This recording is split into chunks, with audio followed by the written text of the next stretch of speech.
오늘도 교회력 성서 일과에 있는 말씀을 가지고 우리 함께 나누고 묵상하겠습니다.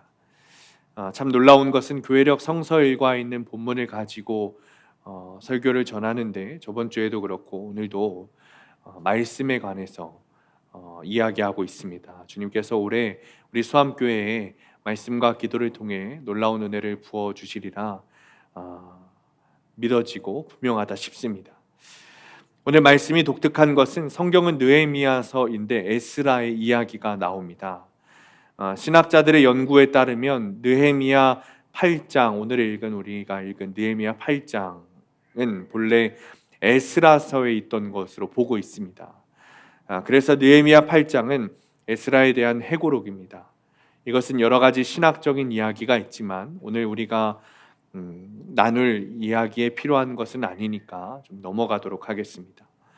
에스라는 아마도 주전 458년 바벨론에서 온 두 번째 귀환 행렬에 포함되어 있었던 것 같습니다.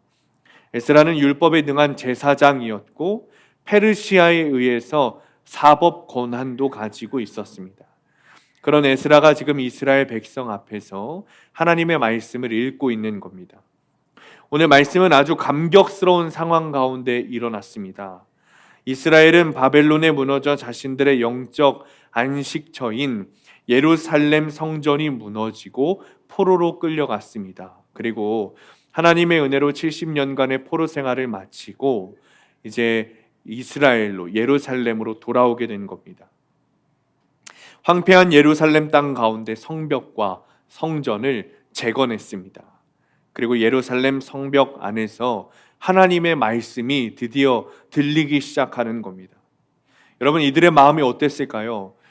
굉장히 감격스럽지 않았겠습니까?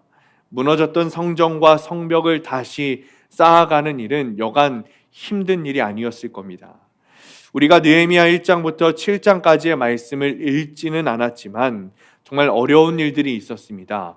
여러분, 성경을 보면 각 장마다 소제목이 달려있는 것 아시죠?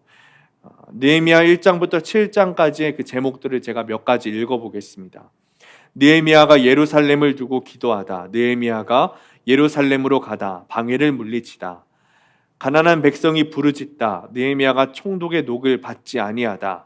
느헤미야에 대한 음모 등등이 느헤미야 1장부터 7장까지 있던 소제목들입니다. 여러분, 우리가 이 성경을 다 읽지는 않았지만 제목만 보아도 이들의 시간이 얼마나 힘들고 어려운 시간이었겠는가 짐작할 수 있게 됩니다. 예루살렘 성전과 성벽을 재건한다는 것은 하나님을 위해서 자신의 모든 재산과 시간과 에너지를 다 포기하고 드려야 하는 일이었습니다. 사실 이스라엘의 이런 모습은 자신의 것을 포기했다라고 말하기보다는 모든 것을 주님께 드렸다라고 표현하는 것이 더 적절할 것입니다. 그들이 포로 생활에서 돌아와 드릴 수 있는 것이 그렇게 많지는 않았지만 마치 두렙돈 드린 과부의 마음처럼 없지만 모든 것을 주님께 드린다라는 마음으로 성전을 재건했을 겁니다. 그렇게 치열하게 살아온 이스라엘 백성들 앞에 이 에스라가 율법책을 들고 선 겁니다. 그리고 회중 앞에서 말씀을 읽기 시작했어요. 드디어 성벽을 다시 쌓아 재건되고 수문 앞 광장에 모여서 에스라를 통해 여호와의 율법책이 읽혀질 때 이스라엘 백성들의 마음이 어땠을까요? 9절에 이렇게 말하고 있습니다. 백성이 율법의 말씀을 듣고 다 우는지라. 또 6절에 보면 이렇게 말합니다. 에스라가 위대하신 하나님 여호와를 송축하며 모든 백성이 손을 들고 아멘 아멘 하고 응답하고 몸을 굽혀 얼굴에 땅을 대고 여호와께 경배하니라. 모든 백성들이 주의 말씀을 들으면서 감격해서 울기 시작했다는 겁니다. 그리고 그 율법책에 귀를 기울이면서 아멘 아멘 하고 하나님께 경배하기 시작했다는 겁니다. 이 말씀을 읽으면서 여러분들에게 어떤 반응이 있으십니까? 저는 조금 어색했습니다. 말씀을 읽는 것만으로 감동해서 감격해하는 이스라엘 백성들의 마음이, 그 모습이 굉장히 어색했습니다. 우리와 너무 다르기 때문이죠. 혹시 오늘 제가 말씀 읽을 때 여러분들 중에 눈물을 훔치면서 감격해서 성경을 들으신 분 계십니까? 우리는 드라마를 보면서 울고 슬픈 음악을 들으면서 감성해졌습니다. 그러나 말씀 앞에서는 너무 건조한 것이 사실입니다. 작년 연말 그리고 올해 연초 여러분들 굉장히 바쁘셨죠?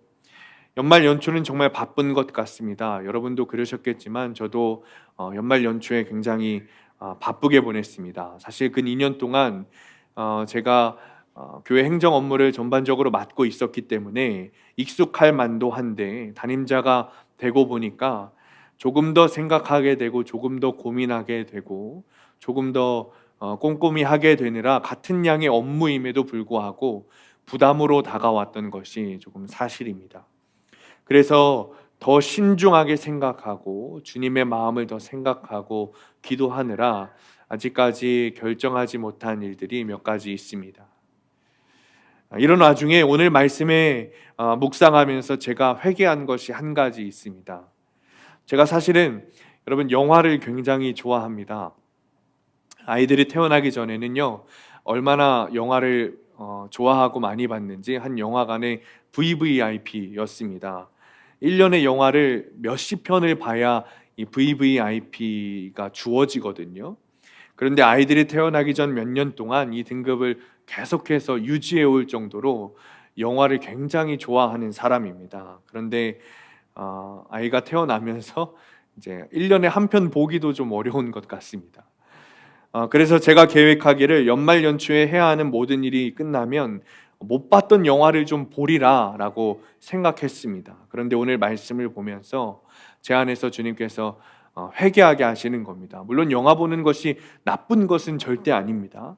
그리고 제가 바쁜 이유도 행정 업무만 있었던 게 아니라 설교를 준비해야 되기도 했고 올해 이제 데일리 FM을 시작을 해서 큐티 영상을 찍어야 하는 이유도 제 바쁜 이유 중에 하나였습니다. 그럼에도 불구하고 제 안에 말씀에 감격이 넘쳤다면 연말 연초 바쁜 것이 끝나면 말씀을 좀 더 읽으리라, 말씀을 좀 더 묵상하리라, 더 많이 보리라 라고 먼저 생각해야 했었다는 거죠. 내 안에 말씀을 읽는 것에 대한 감격이 부족하니 말씀보다 내가 더 좋아하는 세상적인 것에 주목하고 생각했던 겁니다.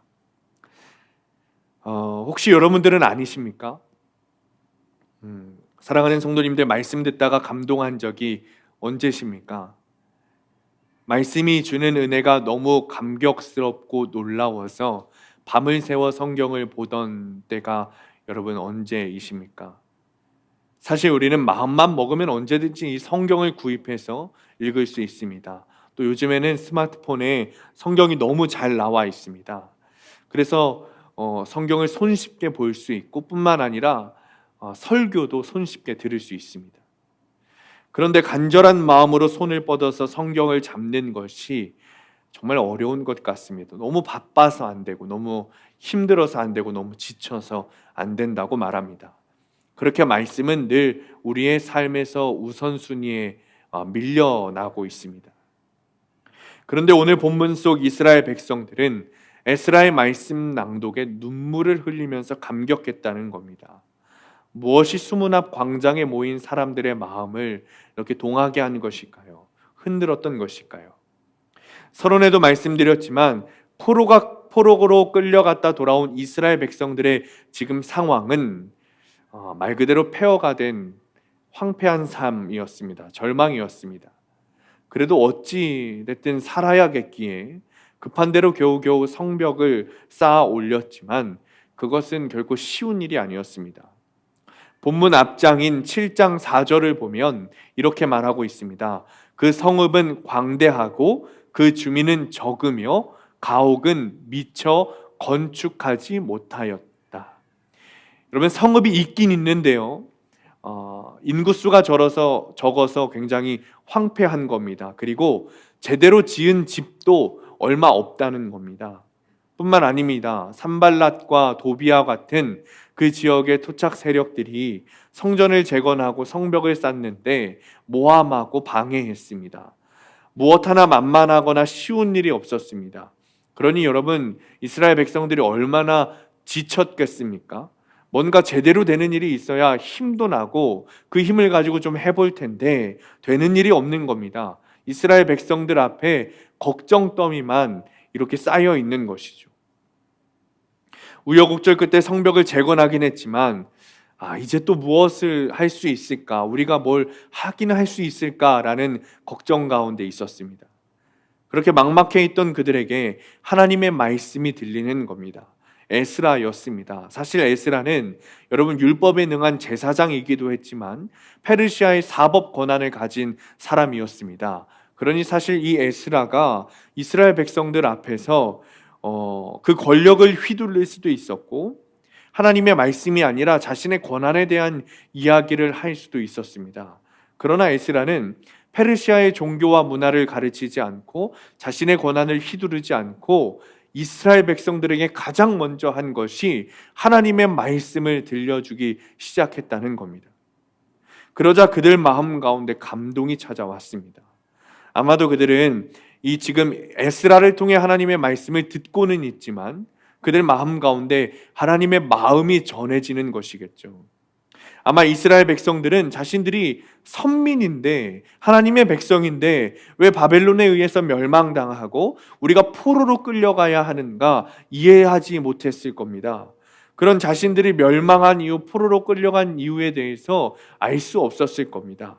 내가 선민인데 내가 하나님의 백성인데 왜 이래야 하는가 이해가 되지 않는 겁니다. 그런데 율법이 전해지자, 하나님의 말씀이 전해지자 드디어 그들이 하나님의 마음을 알게 되는 겁니다. 나의 죄로, 이스라엘의 죄로 예루살렘이 무너지고 포로로 우리가 끌려갔지만 그런 자들을 포기하지 않으시고 여전히 사랑하셔서 비참하고 비루한 삶으로 내몰린 패망한 자신들을 끝끝내 찾아주신 하나님의 마음과 사랑을 드디어 알게 되는 거예요. 말씀이 들리자 그 삶이 해석이 되는 겁니다. 그러니 눈물을 흘리며 이스라엘 백성들이 말씀을 듣고 있는 거죠. 지금 그들에게 들리는 말씀은 이스라엘의 구원자이신 하나님이 여기에 계시다라는 선포였고 선언이었습니다. 에스라는 어둠을 몰아내고 슬픔을 기쁨으로 죽음을 생명으로 바꾸어내는 이 거룩한 말씀 앞에 섰으니 슬퍼하지 말고 이제 울지 마라 라고 말합니다. 본문 9절 후반절입니다. 오늘은 너희 하나님 여호와의 성일이니 슬퍼하지 말고 울지 말라. 이제 영혼을 살리고 일어서게 하는 하나님의 말씀이 우리에게 다시 찾아왔으니 오히려 기뻐하고 감사하자는 거예요. 지금 이스라엘 상황이 여러분 어떻습니까? 별로 좋지 않습니다. 그들이 포로 생활에서 돌아오긴 했지만 그리고 성전과 성벽이 재건되기는 했지만 앞장 7장의 말씀처럼 그저 그냥 모양만 갖춘 상태입니다. 모든 사람이 돌아온 게 아니라 그 땅이 정말 황폐했습니다. 그들이 머물러야 하는 집도 다 짓지 못했습니다. 완성된 상황이 아니에요. 그러니 얼마나 광야 같은 곳이었겠습니까? 여러분 요즘 유튜브 영상을 보면 러시아의 체르노빌이나 일본의 후쿠시마라는 지역을 여행한 영상들이 많이 나옵니다. 그 영상을 보면 여러분 정말 말이 나오지 않습니다. 건물들이 다 무너져 있고요. 간신히 쓰러지지 않는 건물들이 몇 채 보입니다. 예를 들자면 그런 장소에서 이스라엘 백성들이 간신히 성전과 성벽을 세우고 집도 다 짓지 못한 채 그냥 그러고 살아가고 있는 겁니다. 그런데 에스라는 말하기를 9절에 여호와의 성일이니 슬퍼하지 말라, 울지 말라 하는 거예요. 그리고 한 번 더 10절에 말하기를 후반절에 이렇게 말합니다. 이날은 우리 주의 성일이니 근심하지 말라, 여호와로 인하여 기뻐하는 것이 너의 힘이니라 하고. 여호와로 인하여서 기뻐하라는 겁니다. 감사하고 즐거워하라는 거예요. 주님의 말씀이 이제 우리에게 주어졌으니까 지금 우리의 상황이 어떠하든지 광야 같든지 아무것도 없든지 공허해도 상관없다 이겁니다. 누워서 잘 집도 다 완성되지 못하고 여전히 주위의 토착 세력들은 시시때때 노략질하려고 기회를 보고 있어도, 여전히 우리를 무너뜨리려고 사람들이 모함하고 있어도 말씀으로 인해서, 말씀이 우리에게 주어졌으니 기뻐할 수 있다는 겁니다. 말씀으로 인해 즐거워할 수 있다는 겁니다. 말씀으로 인해 감사할 수 있다는 겁니다. 우리의 삶에 어떤 상황이 펼쳐져도 말씀으로 기뻐할 수 있다는 것, 이거 다시 말하면 말씀이신 주님께서 우리의 소망이 되신다는 겁니다. 힘들고 어렵고 우울하고 광야 같고 아직도 고난이 내게 흘러 넘쳐도 말씀만 주어지면 기뻐할 수 있다는 것은, 그 말씀이 우리에게 어떤 상황이 와도 그 상황을 기쁨으로 변하게 해주는 소망이 된다는 겁니다. 여러분, 이 말씀이 누구에게 적용되는 겁니까? 믿음 좋은 사람들에게입니까?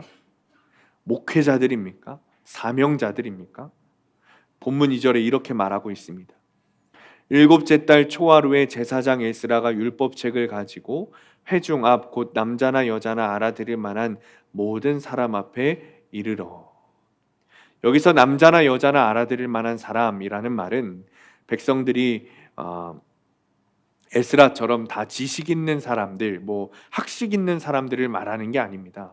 어른들만 말하는 게 아니에요. 본문 뒤편 13절 14절을 보면 이스라엘 백성들이 지금 수문 앞 광장에 모여 있는 때가 초막절이라고 합니다. 자, 이 초막절 즈음이라고 하는데 신명기 31장 12절을 보면 초막절에 대해서 이렇게 말합니다. 곧 백성의 남녀와 어린아이와 내 성읍 안에 거류하는 타국인을 모으고 그들에게 듣고 배우고 내 하나님 여호와를 경외하며 이 율법의 모든 말씀을 지켜 행하게 하고. 하나님의 말씀을 듣고 배우고 지켜야 할 사람들은 남자 여자를 막론하고 어린아이 그리고 성내의 외국인들까지 다 포함되는 겁니다. 사람 취급받지 못했던 아이들, 늘 터부시되고 소외받기의 일수였던 외국인들, 이방인들에 이르기까지 모두가 다 하나님 앞으로 이렇게 초대받은 거예요. 하나님의 말씀은 아이에게라도 들릴 수 있습니다. 또한 하나님의 말씀은 한 명도 소외되지 않고 모두가 하나 되어서 누릴 수 있는 풍성한 기쁨으로 초대한다는 것을 믿으시기 바랍니다. 주님의 말씀은 차별함이 없다는 것을 우리가 믿어야 할 줄로 바랍니다. 오늘 느헤미야 본문은 우리에게 정말 놀라운 은혜의 말씀들을 전해주고 있습니다. 본래 유대인들이 율법을 읽던 장소가 여러분 성전입니다. 율법 낭독은 성전에서 거행되는 것이 유대인들의 전통이었습니다. 그런데 오늘 본문을 보면 에스라가 이스라엘 백성들에게 하나님의 말씀을 들려주고 있는 장소가 성전이 아닙니다. 3절에 보면 수문 앞 광장에서 새벽부터 정오까지 하나님의 말씀을 읽었다라고 말합니다. 여러분, 수문은 예루살렘 동편에 있는 문입니다. 우리가 잘 알고 있는 그 히스기야가 지하로 물길을 파서 기혼샘과 연결하였던 그 장소가 수문입니다. 수문 앞 광장이에요. 그러니까 성전이 예배의 중심지였다면 수문 앞 광장은 이스라엘 백성들의 삶의 중심지였습니다. 즉 에스라가 하나님의 말씀을 성전이 아니라 수문 앞 광장에서 읽었던 이유는 하나님의 말씀이 성전을 넘어서서 삶의 현장에서 역사해야 한다는 것을 의미합니다. 사랑하는 성도님들, 이것이 우리에게 하시는 말씀임을 믿으시기 바랍니다. 우리는 주일이면 예배 장소에 와서 말씀을 듣습니다. 그러나 그 말씀이 내 삶에서 펼쳐져야 하는데 우리가 그렇게 살지 못합니다. 우리가 말로는 예배가 삶이 되고 삶이 예배가 되어야 한다고 말하는데 우리의 실상은 그렇지 못합니다. 그러나 말씀은 성전에도 읽혀져야겠지만 우리의 삶에서도 읽혀져야 합니다. 교회에 나와서만 성경을 보고 말씀 읽고 듣는 것이 아니라 내 삶에서, 내 가정에서, 내 일터에서, 내 학업에서 이 말씀이 읽혀지고 들려져야 하는 겁니다. 그러니 우리에게 매일 말씀을 묵상해야 하는 이유가 여기에 있는 겁니다. 하나님의 말씀은 성전 안에서만 능력이 있는 게 아닙니다. 교회에서만 머무시는 말씀이 아닙니다. 주님의 말씀은 우리의 삶의 현장에서 역사하실 충분한 능력이 있다는 사실을 여러분들 믿으시기 바랍니다. 우리의 삶에서 더없이 역사하실 수 있는 것이 주님의 말씀입니다. 그런데 문제는 우리가 내 삶에서 말씀을 보지 않는다는 것이 문제죠. 내 삶에서 계속해서 말씀을 보아야 합니다. 그래야 성전 밖 수문 앞 광장에서 이스라엘 백성들에게 말씀이 들릴 때 그들이 감격하고 그들의 삶이 해석되고 주님의 뜻을 알게 된 것처럼 우리의 삶이 해석되고 우리의 삶에서 나를 위한 감격의 말씀이 되는 것입니다. 오늘 교회력 성서 일과는 누가복음 4장 14절부터 21절까지 말씀을 우리에게 주고 있습니다. 복음서의 말씀은 이런 내용입니다. 누가복음 4장 16절에 보면 예수님께서 회당에 들어가셔서 성경을 읽습니다. 그리고 이사야의 말씀을 읽으세요. 그 뒤에 주님께서 어떤 기적을 일으키신 내용이 없습니다. 본인의 이야기를 하시는 것도 없습니다. 그저 그냥 주님께서 이사야서의 말씀을 읽으시는 거예요. 그런데 본문 바로 뒤인 22절에 사람들이 이렇게 말합니다. 사람들은 모두 감탄하고 그의 입에서 나오는 그 은혜로운 말씀에 놀랐다. 여러분 누가복음 4장 14절부터 21절 말씀을 읽어보면 여러분 주님이 하신 일이 진짜 하나도 없습니다. 그저 그냥 성경만 읽으셨어요. 그런데 사람들이 감격하고 놀라워하고 은혜를 받는 겁니다. 말씀에 이런 능력이 있는 겁니다. 그리고 주님께서 모든 말씀을 다 읽으시고 여러분 딱 한마디 하십니다. 4장 21절에 이렇게 말합니다. 예수께서 그들에게 말씀하셨다.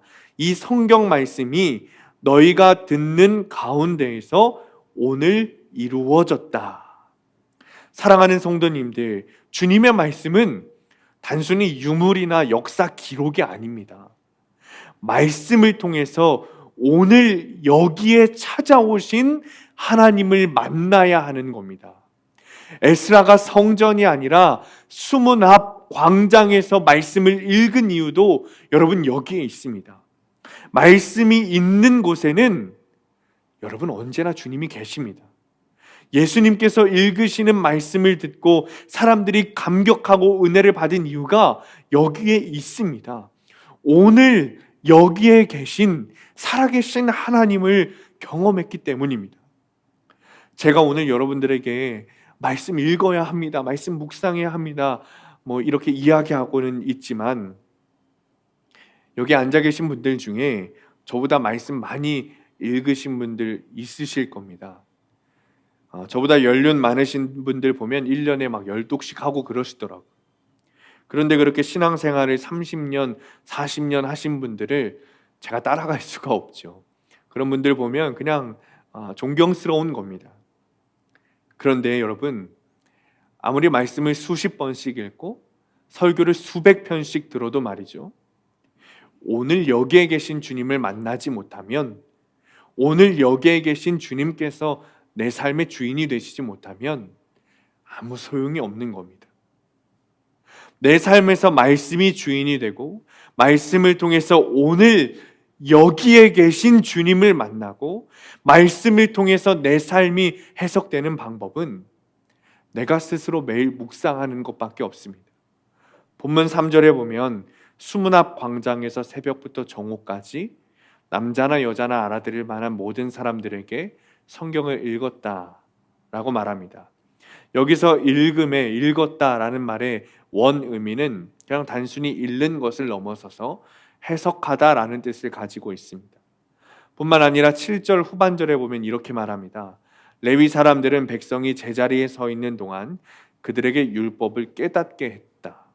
새번역 성경으로 보면 백성들이 제자리에 서 있는 동안에 그들에게 율법을 설명해 주었다라고 말합니다. 즉 에스라가 하나님의 말씀을 읽을 때 그저 그냥 읽기만 한 게 아니라 그 뜻을 해석해서 백성들에게 전해준 겁니다. 그러니 이스라엘 백성들이 하나님의 마음, 하나님 말씀을 알게 되고 더 깊이 깨닫게 돼서 그것에 감동해서 우는 것이죠. 그러니 우리는 그저 말씀을 읽는 것을 넘어서서 우리가 스스로 말씀을 묵상하고 내 삶에 적용하는 큐티를 해야 되는 거예요. 주님의 말씀이 들려지면 눈먼 자가 눈을 뜨고 못 걷는 자가 걷게 되고 귀신 들린 자가 자유롭게 되는 겁니다. 말씀은 오늘 여기에 우리 가운데 이루어지고 성취되는 겁니다. 울리다 사라지는 메아리가 되어서는 안 됩니다. 내 안에 말씀이 주어지고 그 말씀을 묵상함을 통해 내 삶이 해석되면 물이 변하여 포도주가 되듯이 내 삶이 변하게 되는 겁니다. 여러분의 삶을 다 이해하지는 못하지만 얼마나 힘들고 팍팍한 하루를 사시는가 싶습니다. 정말 시간 쪼개서 움직여야 되고 생각해야 되고 시간 쪼개서 일하셔야 되고 그럼에도 불구하고 시간을 정해서 말씀 보는 것이 얼마나 여러분 어렵습니까? 교회에서 보내주는 데일리 FM을 듣는 것도 간신히 들으실 수 있다는 것도 알고 있습니다. 계속해서 큐티해야 한다라는 말씀들이 선포될 때 부담스럽고 숙제처럼 여겨질 수도 있겠다 싶습니다. 매일 말씀 읽고 매일 큐티하는 것이 만만치 않습니다. 그렇죠?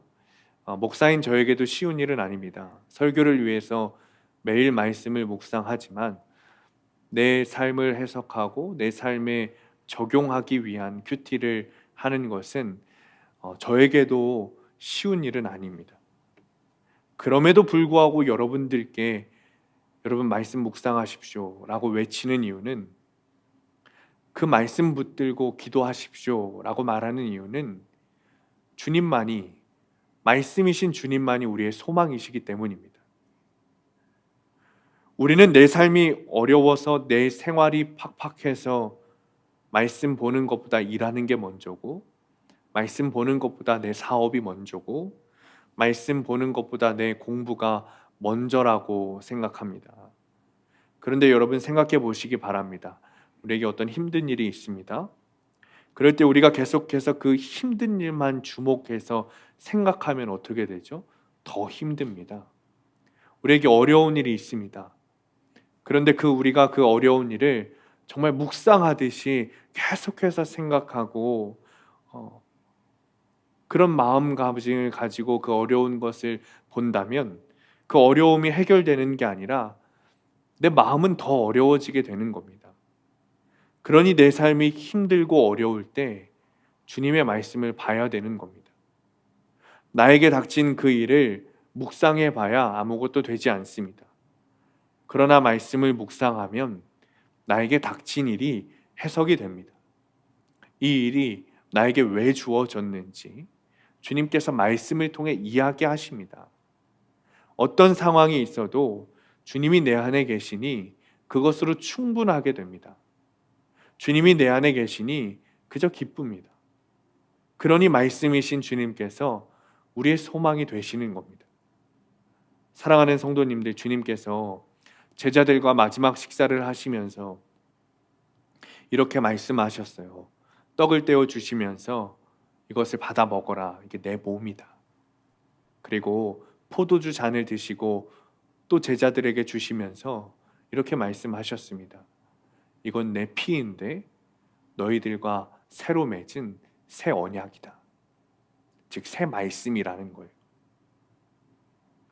또 마태복음 4장 4절에 이렇게 말씀하셨습니다.